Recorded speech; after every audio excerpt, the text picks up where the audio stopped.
Happy Father's Day sa inyong lahat. Ngayong araw, ating ipinagdiriwang ang mga haligi na tahanan, ang ating mga tatay na nagbibigay ng pagmamahal, sakripisyo at lakas ng ating mga pamilya. Alam nyo po, ang pagiging ama ay isa sa pinakamahirap ngunit pinakamasayang papel na ginagampanan ng isang tao. Sila ang ating mga gabay, tagapagtanggol, tagapagtaguyod sa kabila ng pagod at hirap. Walang sawa silang nagmamahal at nag-aalaga sa atin. Ang kanilang mga payo, kahit minsan ay maigpit, ay puno ng pagmamalasakit at kagustuhan na mapabuti ang ating kinabukasan. Alam niyo po si papa ko, ang hindi ko makakalimutan. Advice niya sa akin na maging humble. Kahit ano man ang marating natin sa buhay, maging humble ka. Yun ang lagi niyang, hindi naman niya laging sinasabi sa akin, pero pinapakita niya sa akin sa mga gawain niya, pagkilos niya. Alam niyo po, ang tatay ko ay isang jeepney driver sa Baguio. So, pinagtapos niya kami na magkakapatid dahil lang sa pagdadrive. Eh, syempre, pero ang sakripisyo niya, napakahirap. Kasi naranasan ko rin naging tricycle driver dito. Talagang napakahirap maging driver. Yun nga po yung nakatatak sa puso't isipan ko na maging humble sa kung ano man yung marating mo sa buhay, maging humble ka. At yun ang hindi ko makakalimutan. Para sa akin,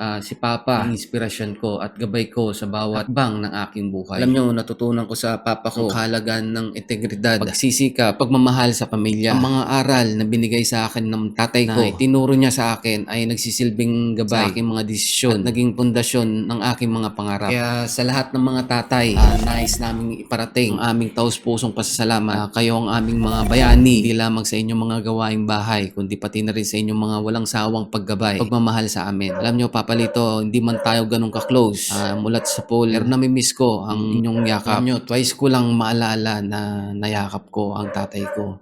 Kasi gaya nga ng sabi ko, hindi kami ganun ka-close ng tatay ko. Hindi kami nag-uusap niyan. Birang-bira lang kami mag-uusap niyan. Madalas pa, lagi pa kaming napapagalitan. Lalong-lalo na ako, lagi kami pasaway. Pagod na pagod yung airpods ko. Hindi kami ganun ka-close hanggang nung lumaki kami. Pero makikita mo ang pagmamahal niya sa ginagawa niya. Sa action ba? Diba? Lahat ng sakripisyo niya. Inyong mga sakripisyo pa ay hindi nasasayang. Sa bawat ngiti at tagumpay ng inyong mga anak, roon ang inyong mga bakas. Gaya ng sabi ko nga kanina, 2 beses ko lang maalala na nayakap ko ang tatay ko. Nung 1990, nung earthquake, sa di ko alam kung ilang floor kami, basta mataas na floor sa Baguio, sa isang building. Masaya pa nga kami noon kasi earthquake.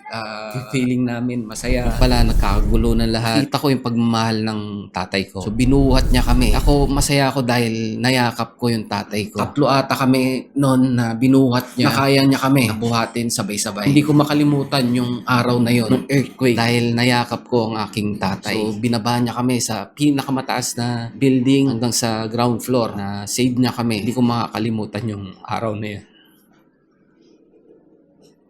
Yung pangalawang yakap ko sa kanya,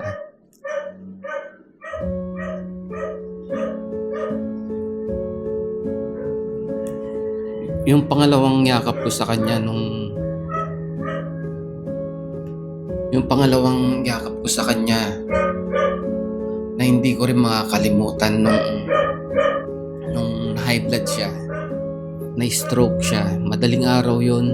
I think mga 3 o'clock ng madaling araw. Nag-hysterical na silang lahat. Di nila alam ang gagawin dahil nasa CR nga si AirPods nun. Dun siya inatake.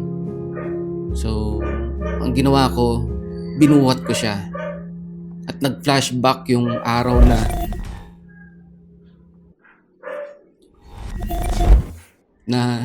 first time niya ako mayakap.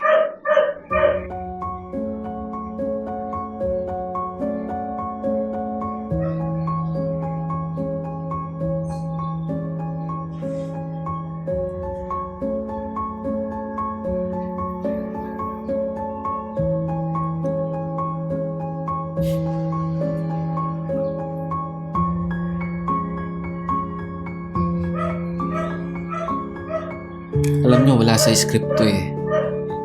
Kagabi sana mag-vlog ako. Iba yung vlog ko eh. Yung history ng vlog sana eh. History ng Father's Day. Sana yung vlog ko eh. Father's Day kasi nagsimula pala yan sa Amerika. Kaya nag-search ako ano yung vlog ko. Kaso naginuman nga kami ni Bayaw kagabi. At nagbanding nga kami. Kung napapansin nyo sa intro ko kanina na ako lang ang mag-isa. Ang pamilya ko nasa probinsya. Sinundo nila yung second na anak ko sa probinsya. So balik nga tayo sa papa ko. Alam nyo, yung pangalawang yakap ko sa tatay ko, parang na-flashback sa akin yung first na yakap ko sa kanya. Dahil muli kong nayakap ulit yung tatay ko kasi binuhat ko siya nun eh. From sa CR hanggang sa labas, binuhat ko siya nun. Wala siyang hininga. Chinek ko yung breathing niya. Pinamp ko siya ng pinamp hanggang nung naramdaman ko yung hininga niya. Kaya sabi ko buhay pa si papa ko. So tulog siya, humihinga. Nandun din si Bayaw ko nun. Si Bayaw ko. Kaya sabi ko sa kanya habang binubuhat ko siya, Bayaw, kuha ka na kagad ng taxi. Habang pinapump ko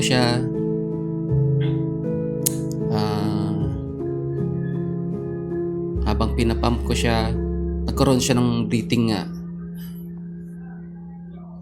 Hindi ko na alam na mental block ako. Yun. Tapos, basta nabuhay siya. Tapos after kasi nantay namin yung taxi kasi wala pa kami sakyan nun. Nantay namin. Tulog siya. Tulog yung AirPods ko nun. Pero nung nag-flex na yung paa niya, tapos nakaihi na siya, so nagkatinginan na kami ng misis ko nun. Kasi alam namin yun eh, na parang last reaction ng buhay, parang ganun eh. Nag-flex yung paa. So sabi ko, miyak na ako nun. Kasi alam ko na eh, bibigay na yung AirPods ko. So nung nag-flex na nga, tapos biglang nawala na yung buhay niya. Bumagsak yung katawan niya. So nagkatinginan kami ng misis ko. Sabi ko sa misis ko, wag. Sabi ko, buhay pa si papa ko. Trinay namin na itakbo sa hospital. Nakahubad pa nga ako nun eh. Pero sabi ko, mauna na kayo, susunod na ako nun. Susunod na ako sa kanila. So, pinunta nila sa hospital. Basta ang number one na natutunan ko sa tatay ko is maging humble. Kahit ano man ang marating mo, kahit ano man tagumpay na nasa sa'yo, maging humble ka lang. So, sa lahat ng mga tatay, Happy Father's Day sa inyo. Pasensya na, wala sa script to. Iba talaga yung script ko gabi kaysa ngayon. Anyway, ganun talagang buhay. Sa inyong mga kamay, nakikita namin ang tatag na loob. At sa inyong mga mata, ang pag-asa para sa aming kinabukasan. Patuloy kayong maging inspirasyon sa inyong mga anak. Naway laging mag-alab ang inyong puso sa pagmamahal at pag-asa. Sa tatay ko, sa papa ko, maraming salamat pa sa inyong mga nagawa. Hindi namin kayong makakalimutan. Lagi kayong nasa aming puso.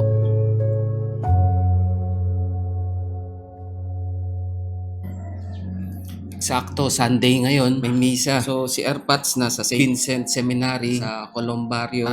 Ito yung simbahan ng St. Vincent, nasa ilalim si Erpats sa Colombario. Magsimba na rin tayo. Dadalawin ko na rin yung lolo ko sa Himlayang Pilipino. So, alis na po tayo. Samahan niyo po ako.